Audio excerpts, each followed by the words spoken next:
Good morning student. हम लोग कक्षा 9th में मैथमेटिक्स का 1.1 ख़त्म कर चुके थे।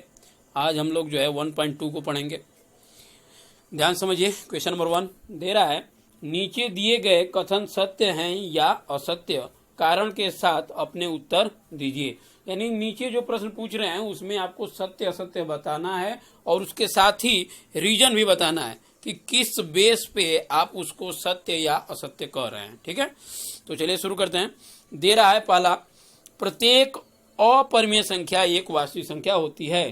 तो परिमेय और अपरिमेय क्या है आपको पिछले वीडियो में समझाया जा चुका है। इसमें एक शब्द और है, वास्तविक संख्या।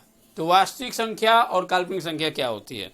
अच्छा, रियल नंबर और इमेजिनरी नंबर क्या होता है? ठीक है, तो चलिए, जो भी संख्याएं, जैसे ये पूर्ण संख्याएं जो होती हैं 0, 1, 2, 3, 4, या ऋण पूर्णांक होते हैं -1, -2, या प्राकृतिक संख्या होते हैं 1, 2, 3, या भिन्नात्मक संख्याएं होती हैं 2/3, या दशमलव वाली संख्याएं होती हैं 1.4। ये जितनी तरह की संख्याएं आप जान रहे हो, ये सारी संख्याएं क्या होती हैं? वास्तविक संख्या होती हैं। तो जब ये सारी संख्याएं वास्तविक संख्याएं होती हैं तो अवास्तविक संख्याएं क्या होती हैं? देखिए, तो यदि कोई संख्या है, वास्तविक संख्या ही है, उसके आगे माइनस लगाकर उसे अंडर रूट में कर दें, कर्ण के अंदर कर दें, तो वह हो जाएगी काल्पनिक संख्या।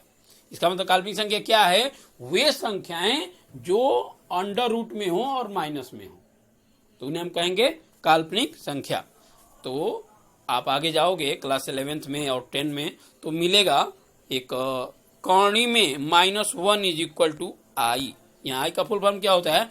इमेजिनरिंग वैल्यू, यानी इमेज की गई है, मानी गई है, कल्पना की गई है कि कर्णी में -1 = I। तो इस तरह की चीजें आगे मिलेंगी आपको। तो अब इसको यदि उस तरह प्रदर्शित करना हो तो कैसे कर सकते हैं? माइनस कर्णी में 3 है तो इसको कर्णी में -1 और कर्णी में यहाँ पे 3 ऐसे प्रदर्शित कर सकते हैं। और इसके बाद इसका वैल्यू होता है I, तो कर्णी में 3I ऐसे प्रदर्शित कर सकते हैं। ठीक है, ये तो बात की बात है, आगे आपको मिलेगा। बट आपको यहाँ ध्यान देना है वास्तविक संख्या क्या होती है। तो वास्तविक संख्या आपको क्लियर हो गई। इसके बाद अवास्तविक संख्या क्या होती है? तो अवास्तविक संख्या क्या है? यदि कोई भी वास्तविक संख्या माइनस में हो और कर्णी के अंदर हो, सिर्फ माइनस में होने से नहीं, माइनस में हो और कर्णी के अंदर हो, तो उसे हम बोलेंगे काल्पनिक संख्या। ठीक है, तो चलिए क्वेश्चन पे आते हैं। तो क्वेश्चन में कहा जा रहा है, प्रत्येक अपरिमेय संख्या एक वास्तविक संख्या होती है। तो अगर वास्तविक संख्याओं की बात करें तो वास्तविक संख्याओं के अंदर ही जितनी भी परिमेय संख्याएं हैं या अपरिमेय संख्याएं हैं सब होती हैं। इसका मतलब जो भी अपरिमेय संख्या होगी वह वास्तविक संख्याओं में ही होगी। ठीक है, ये वास्तविक संख्या जो भी हो उसी के बीच में जो है आपकी अपरिमेय संख्या अपरिमेय संख्या आती है। इसका मतलब ये हुआ कि ये पहला जो कथन है आपका क्या है? सत्य है। आगे चलते हैं। संख्या रेखा का प्रत्येक बिंदु कर्णी में यम के रूप का होता है, जहां यम एक प्राकृतिक संख्या है। तो प्राकृतिक संख्या आपको बताई दी गई है। यहाँ एक चीज है संख्या रेखा। तो संख्या रेखा समझ लीजिए क्या है।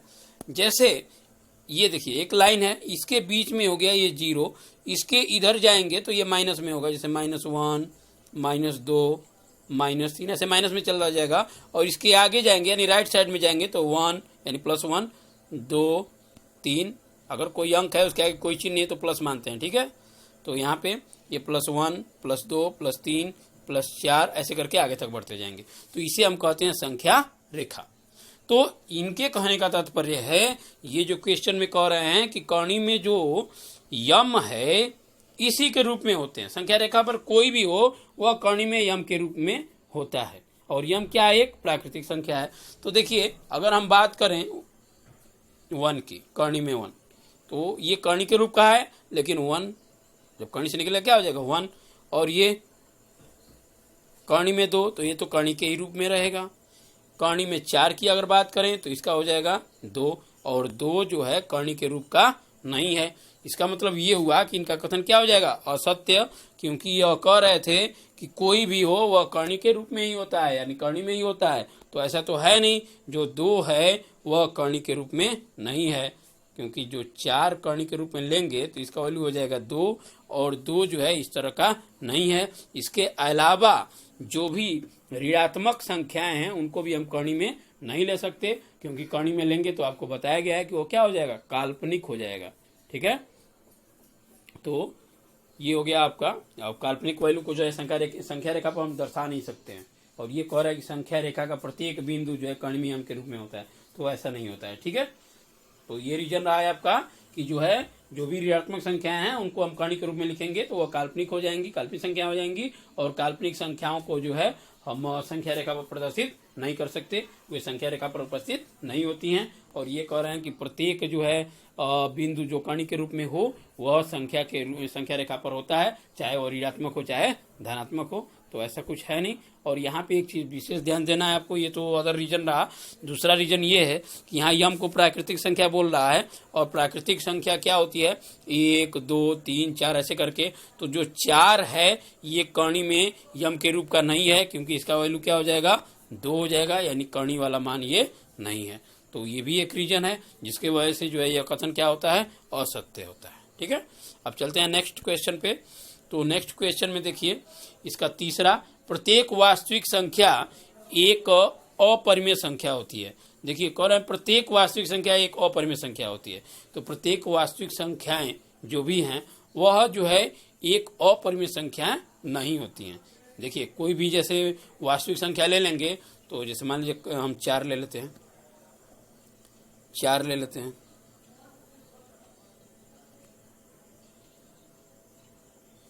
ठीक है, तो ये क्या हो जाएगा, 2 हो जाएगा। और इनका क्या कहने का मतलब था कि प्रत्येक वास्तविक संख्या 4 तो है और एक अपरिमेय संख्या होती है। तो देखिए 4 जो है अपरिमेय संख्या तो है नहीं, 4 से जो ये निकला 2, ये भी अपरिमेय संख्या नहीं है, परिमेय संख्या है। और इनके कहने का मतलब था प्रत्येक वास्तविक संख्या जो है एक अपरिमेय संख्या होती है, तो ऐसा नहीं होता है। प्रत्येक वास्तविक संख्याएं अपरिमेय संख्या नहीं होती हैं, क्योंकि 4 भी वास्तविक संख्या है, 3 भी वास्तविक संख्या है, और वास्तविक संख्या होने के बाद भी ये क्या है, परिमेय हैं। और इनके कहने का मतलब ये था, प्रत्येक ये नहीं लगाते तो कुछ क्वेश्चन हद तक सही था, क्योंकि जो है अपरिमेय और परिमेय दोनों तरह की वास्तविक संख्याएं जो हैं अपरिमेय और परिमेय दोनों तरह की होती हैं। लेकिन यह कहना उचित नहीं है कि प्रत्येक वास्तविक संख्या जो है एक अपरिमेय संख्या होती है। ठीक है, तो इनका यह कथन क्या हो जाएगा, असत्य हो जाएगा। क्वेश्चन नंबर 2 की बात करते हैं। देखिए सेकंड वाला कह रहा है कि जो है क्या सभी धनात्मक पूर्णांकों के वर्गमूल अपरिमेय होते हैं, यदि नहीं तो एक ऐसी संख्या के वर्गमूल का उदाहरण दीजिए जो एक परिमेय संख्या है। तो काफी इजी है। देखिए धन पूर्णांकों की बात कर रहा है, तो धन पूर्णांकों में हम ले लेते हैं यहाँ पे 1 2 3 4 5 6 7 8 9, कुछ भी सबको कड़ी में डाल दीजिए, क्योंकि वर्गमूल की बात कर रहे हैं, सबको कड़ी में डालिए। तो आपको पता है इसका क्या हो जाएगा, 1 हो जाएगा, इसका हो जाएगा 2, और ये कड़ी में 9 का क्या हो जाएगा, 3 हो जाएगा यहाँ पे। इसका मतलब ये हुआ कि ये जो कह रहे हैं कि सभी धनात्मक के वर्गमूल जो है अपरिमेय होते हैं, तो ऐसा तो है नहीं, क्योंकि ये परिमेय है, ये भी परिमेय है, ये भी परिमेय है। तो पूर्णांक तो हैं सब, लेकिन सबके वर्गमूल जो है अपरिमेय नहीं है। ये अपरिमेय है, ये अपरिमेय है, ये अपरिमेय है, ये अपरिमेय है, ये अपरिमेय है, ये भी अपरिमेय है। लेकिन जो कर्णी में 4 है, कर्णी में 1 है, कर्णी में 9 है, ये सब क्या हो जाएंगे, परिमेय हो जाएंगे। और इनका जो कथन था कि सभी जो है, यहाँ क्या कह रहे हैं कि सभी धनात्मक पूर्णांक जो है के वर्गमूल जो है अपरिमेय होते हैं, तो ऐसा नहीं है। सभी धनात्मक पूर्णांकों के वर्गमूल जो है अपरिमेय नहीं होते हैं, कुछ के परिमेय भी होते हैं। उदाहरण कह रहे थे, तो उदाहरण के रूप में आप कड़ी में 1 को, कड़ी में 4 को और कड़ी में 9 को दे सकते हैं। ठीक है, ये क्लियर हो गया। नेक्स्ट चलते हैं क्वेश्चन नंबर 3 पे। तो देखिए जो क्वेश्चन नंबर 3 है उसमें दिया गया है कड़ी में 5 को जो है संख्या रेखा पर प्रदर्शित कीजिए। कड़ी में 5 को संख्या रेखा पर प्रदर्शित करना है। तो अब कड़ी में 5 को संख्या रेखा पर प्रदर्शित कैसे करेंगे, तो देखिए कई लोग इसमें ऐसे होंगे, कड़ी में 5 क्या, अगर 2.25 कह दिया जाए संख्या रेखा पर प्रदर्शित करने के लिए तो नहीं कर पाएंगे। सबकी नहीं बात कर रहे हैं, कुछ लोग इस तरह के जरूर होंगे, तो इसलिए इसको हम 0 पॉइंट से स्टार्ट करते हैं। अब वैसे भी कोई भी जानकारी जो है जब 0 पॉइंट से आपको बताई जाती है तो अच्छे समझ में आता है। अगर रामायण की बात करें, कोई पूछे राम कौन थे, तो कह दीजिए अयोध्या के राजा थे। तो फिर ये क्वेश्चन आएगा कि तब अयोध्या कहाँ थी, अयोध्या क्या थी। तो ऐसे प्रश्न पे प्रश्न आते रहेंगे, आप जवाब देते रह जाओगे। उससे बेटर ये है कि आप जीरो से स्टार्ट करो, शुरुआत से स्टार्ट करो और वहाँ से समझते हुए आगे बढ़े। ठीक है, तो हम लोग 0 पॉइंट से स्टार्ट करते हैं। तो 0 पॉइंट से स्टार्ट करने के लिए क्वेश्चन जो है ले लिए जाए। जितने तरह की संख्याओं को हम जो है संख्या रेखा पर प्रदर्शित करते हैं उन सबको हम सीख लेते हैं इसी समय। आगे भी काम आएगा आपका। जो अभी बताने जा रहे हैं वो लोअर क्लास से लेके अपर क्लास तक, यानी 9th और 10, 11 और ये 12 तक तो इजीली जो है आपको प्रयोग करना ही है। तो इसको अच्छे से समझ लीजिएगा, कैसे सॉल्व करना है, कैसे किया जाता है। ठीक है, तो चलिए शुरू करते हैं। तो देखिए कुछ क्वेश्चंस यहाँ पे हम लिखे हैं। संख्या रेखा पर अंकों का प्रदर्शन, यानी संख्या रेखा पर अंकों को कैसे प्रदर्शित करते हैं। तो देखिए कई तरह के अंकों को लिए हैं। यहाँ पे 5, यहाँ -3, 2.5, 5/6, यानी पूर्णांक वाले, अपूर्णांक वाले, भिन्नात्मक, डिसिमल यानी दशमलव वाले, और जो है अंडर रूट, की जितने तरह के जो है संख्या रेखा पर प्रदर्शन जरूरी हैं आपके लिए, उन सबको लिया गया है यहाँ पे। एक एक करके सबको हम लोग ध्यान समझेंगे। तो चलिए पहले शुरू करते हैं कि 5 को जो है संख्या रेखा पर कैसे प्रदर्शित करेंगे। तो आपको संख्या रेखा पता ही है। पहले आप एक संख्या रेखा खींचोगे, देखो यहाँ पे खींचा गया है। ठीक है, अब इसमें ये बीच में आपका 0 हो गया, इसके जो है लेफ्ट साइड में माइनस हो गए, राइट साइड में प्लस हो गए। तो आपको किसको प्रदर्शित करना है, 5 को। तो 5 यहाँ जो है बिंदी को थोड़ा सा बोल्ड करके इसको ऐसे खींच कर 5 लिख दीजिए, बस हो गया। 5 का प्रदर्शन हो गया। -3 को प्रदर्शित करना है, तो -3 आपका यहाँ है, थोड़ा सा बोल्ड करिए यहाँ पे और यहाँ पे खींच कर या ऐसे खींच कर -3 लिख दीजिए। ठीक है, तो इस तरीके से प्रदर्शित करेंगे। एक बार फिर से हम रिपीट कर दे रहे हैं। देखिए संख्या रेखा यहाँ पे खींच दिया गया है, इसमें 5 है, 5 को ऐसे थोड़ा सा बोल्ड करिए, 5 को प्रदर्शित करना है, बोल्ड करिए, थोड़ा सा बोल्ड करने के बाद ऐसे खींच के लिख दीजिए 5, यानी 5 का प्रदर्शन हो गया। -3 करना है, -3 आपका इधर होता है, अब यहाँ खींच के -3 लिख दीजिए, तो -3 का भी प्रदर्शन हो गया। काफ़ी ईजी है, छोटे बच्चे भी कर सकते हैं। तो इस तरीके से क्लियर हो गया। अब इसके आगे चलेंगे, 2.5 को कैसे प्रदर्शित करेंगे, तो इसको थोड़ा सा केयर करिएगा। देखिए अगर कोई ये लाइन है, इसको हम 10 भागों में तोड़ दें, ऐसे करके 10 भागों में यदि मान लीजिए तोड़ देते हैं, तो जो प्रत्येक भाग होगा वह 1/10 को प्रदर्शित करेगा। यानी क्या, जो एक पूरा भाग था उसका 10वां भाग, अरे 10 भाग में तोड़ दिए तो 10वां भाग ही होगा ना प्रत्येक भाग। तो 10वां भाग अगर इसको डिसिमल में कन्वर्ट करेंगे तो होगा 0.1। 1/10 को डिसिमल में अर्थात दशमलव बदलेंगे कितना होगा, 0.1। तो इसमें एक चीज आपको ध्यान रखना है कि यदि किसी को हम 10 भागों में तोड़ दें तो एक जो भाग होगा वह होगा 0.1। ठीक है, चलिए अब ध्यान समझते हैं हम लोग। तो यहाँ पे एक संख्या रेखा खींचे हैं। अब 2.5 को, चूंकि अपूर्णांक है, तो इसको यदि संख्या रेखा पर प्रदर्शित करना है तो आपको सबसे पहले ये जानना होगा कि ये किन दो संख्याओं के बीच में पड़ता है, किन दो पूर्णांकों के बीच में पड़ता है, उसके बाद ही सॉल्व कर पाएंगे। तो चलिए देखते हैं किन दो पूर्णांकों के बीच पड़ता है। तो 2 कुछ है, इसका मतलब 2 से बड़ा है। इसके बाद 2 के बाद अगला पूर्णांक पड़ता है 3, और आपको पता है कि 2.5 3 से क्या है, छोटा है। इसका मतलब 2 पूर्णांक क्या मिले, 2 और 3। 2 और 3 के बीच में ही कहीं पे 2.5 होगा। ठीक है, तो चलिए तो एक संख्या रेखा खींचेंगे, 1 2, ये 2 हो गया और ये 3 हो गया। अब इन्हीं के बीच में कहीं है, तो अब उनके बीच का निकालना है। तो लिखना क्या है, 2 तो है ही ये। अब आपको खींचना 0.5। तो आपको बताए हैं 1/10 का मतलब होता है 0.1। 1/10 का मतलब 0.1। तो उसी प्रकार 0.2, 0.3, 0.4 ऐसे करके आएगा 0.5। तो क्या करोगे आप, एक बार फिर रिपीट कर रहे हैं। पहले आपको देखोगे ये कि जो संख्या आपको प्रदर्शित करनी है वह किन दो पूर्णांकों के बीच में है। तो आपको मिला 2 और 3, संख्या रेखा पर 2 और 3 प्रदर्शित करोगे, और 2 और 3 के बीच 10 खाने बनाएंगे। यानी 2 और 3 के बीच जो मात्रा है उसको जो है हम 10 भागों में ब्रेक करेंगे, 10 भागों में तोड़ेंगे। तो जब 10 भागों में तोड़ेंगे तो प्रत्येक भाग होगा 0.1। 1/10 होगा, तो 1/10 का मतलब क्या, 0.1। तो 2 तो है और 0.1 पर उसमें हुआ 2 और 0.1, तो ऐड करेंगे हो जाएगा 2.1। तो ये प्रत्येक भाग जो है, देखिए ये अगर बात करें यहाँ से, तो ये आपका जो दिख रहा है, यहाँ पे थोड़ा सा हम बड़ा करके दिखा रहे हैं आपको, ये जो आपको दिख रहा है 10 भाग यहाँ से हुआ है, तो ये जो है ये वाला भाग ये 0.1 यहाँ तक का, यहाँ से यहाँ तक का 0.1 है, ये 0.2 हो जाएगा यहाँ तक, 0.3, 0.4, 0.5, यानी 2, और यहाँ तक हुआ 0.5, यानी कुल मिला के हो गया 2.5। ठीक है, यानी ये 2.1 है, 2.2 है, 2.3 है, 2.4 है, 2.5, 2.6, 2.7, 2.8, 2.9 और 2.10 करेंगे तो क्या हो जाएगा, 3 हो जाएगा।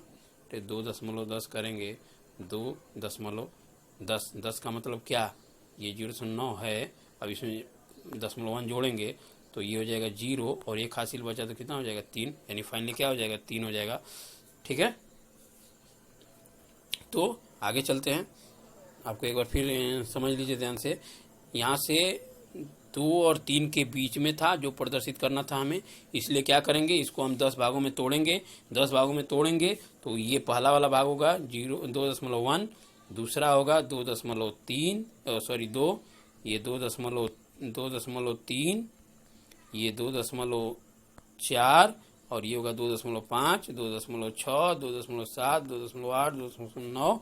अब 2.9 हो गया, और ये भाग कितना होता है 0.1, तो इसको भी 0.1 करके जोड़ोगे तो ये 0 हो जाएगा और ये 3 हो जाएगा, यानी फाइनली क्या हो गया, 3 हो गया। ठीक है, तो इसको अच्छे से रिपीट कर लीजिएगा।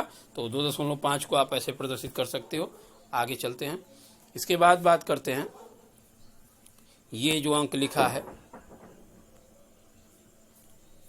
5/6, 5/6 को प्रदर्शित कैसे करेंगे। तो देखिए 5/6 को प्रदर्शित करने के लिए आपको ये पता होना चाहिए कि ये किस पूर्णांक से छोटा या बड़ा है। तो ये जो है 1 से छोटा है, क्योंकि 5/6 को भाग दोगे आप तो 0 करके कुछ आएगा, इसका मतलब 1 से क्या है, छोटा है। तो 1 से छोटा है, इसका मतलब 0 और 1 के बीच में होगा, 0 से तो बड़ा है। आपको बताया कि कभी भी दर्शाना होगा तो सबसे पहले ये देखेंगे किन दो पूर्णांकों के बीच में है, इसका मतलब ये 0 और 1 के बीच में है। तो 0 और 1 के बीच में है, तो 0 और 1 को जो है 0 और 1 के बीच में 10 खाने आप खींचोगे, ऐसे 10 खाने नहीं, कितना है ये, 6 है, 6 है, यानी 6 भाग करोगे, बीच में 6 भाग करोगे। 0 से 1 के बीच कितने भाग करोगे, 6, क्योंकि बटे में 6 है, यानी 6 भागों में तोड़ना है। तो देखिए ये हो गया, ये 1, 2, 3, 4, 5, 6 भाग हो गए। तो ये पहला भाग है 1/6, दूसरा है 2/6, तीसरा है, थोड़ा सा बड़ा करके दिखा देते हैं, तो ये 1/6 है, ये 2/6 है, ये 3/6 है, ये 4/6 है, ये 5/6 और ये 6/6। 6/6 को क्या कर सकते हो, 1, 6 कम 6, तो 1 कह सकते हो। तो आपको दिखाना साहब 5/6, तो ये वाली लाइन आपकी 5/6 है, इसको थोड़ा सा बोल्ड कर देंगे और लिख देंगे ये कितना है, 5/6। तो 5/6 को ऐसे प्रदर्शित कर देंगे। अब अगला दे रहा है 5वां वाला क्वेश्चन 3/11, तो इजीली आप समझ गए होंगे, नीचे जो दिया है उतने खाने तोड़ने हैं। तो किस पूर्णांक से बड़ा और किस पूर्णांक से छोटा है, तो 0 से ये बड़ा है और 1 से छोटा है, यानी 0 और 1 के बीच में होगा। और 0 और 1 के बीच में कितने खाने बनाएंगे आप, 11, क्योंकि नीचे 11 भागों में तोड़ने के लिए कह रहा है, 11 भागों में तोड़ दिए। तो ये जो पहला भाग है आपका, ये जो पहला है ये कितना है, 1/11, 2/11, ये 3/11, ये कितना है 4/11, ये 5/11, ऐसे करके ये 6, 7, 8, 9, 10, ये 11/11, इसका मतलब 1। ठीक है, क्लियर।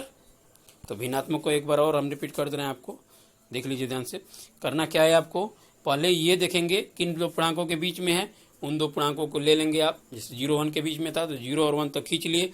अब नीचे जो फ्रैक्शन में है, जो नीचे हर में दिया गया है, उतने भाग जो है करेंगे 0 से 1 के बीच में।